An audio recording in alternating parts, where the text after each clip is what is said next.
going to share the second activity that we have done for the block of early colonization and first contact, and then the Columbian Exchange. So this is a graph of change and continuity over time. So I got this from OER's high school class, but this is toned down significantly to be applicable for middle school. And this is no change at all, and this is a lot of change. This is positive and this is negative. And what this does is provide wonderful fodder for discussion and critical thinking. The first thing that we do on day one is make a list of various things, very specific and singular, of changes and things that remain the same. And when I say very specific and singular, if it happened to several people, then those are parsed out to be this happened to one people, this happened to another, so that things are a little more graphable. Okay, so some of the things that changed and didn't change, like what are some of the things on our graphs? Natives grew corn, they continue to grow corn. Native culture, they continue their native culture, although it's been disrupted significantly.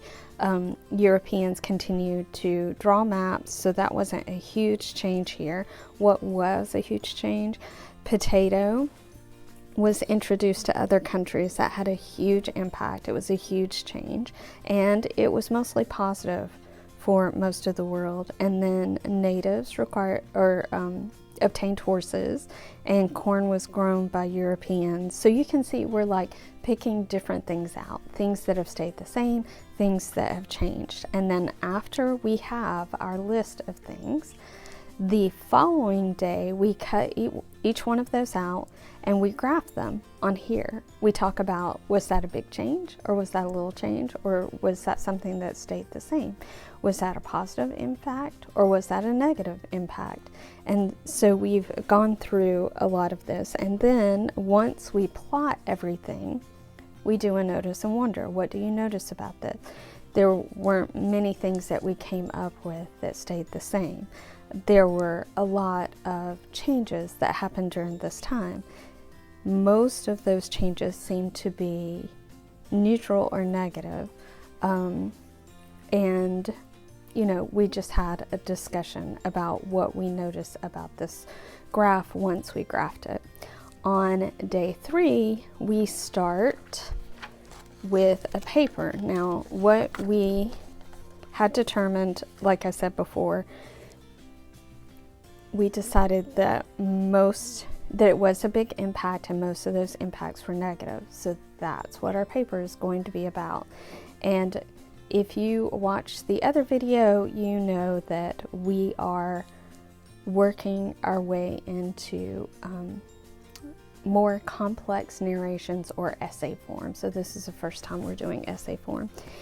And because we've been doing narrations for a really long time, this has not been super challenging, and she's actually gotten frustrated with it because she feels like that I am holding her back from her ability to write, that she already knows how to write, and that we don't really need this essay. And I find that this often happens when we teach new things, so I'm not really surprised by it. But I've just explained to her that I find her completely capable, and this is just a new way of doing it, and that's why we're doing it this way, because we are learning something new. So we first went over the body of the paragraphs. What changes do we want to talk about? So she's got a paragraph of positive changes and some notes that she's going to talk about there, and a paragraph of negative changes. And I suspect this will end up being more than one paragraph, maybe several paragraphs. We'll see how that turns out.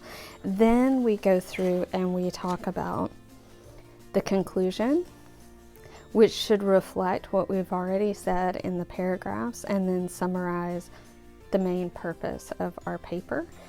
And then we go back to the introduction. I know this is a little weird, but the last sentence, of course, is our thesis sentence, which there is that there many changes, most were negative. And so we had to find a way to lead into that topic.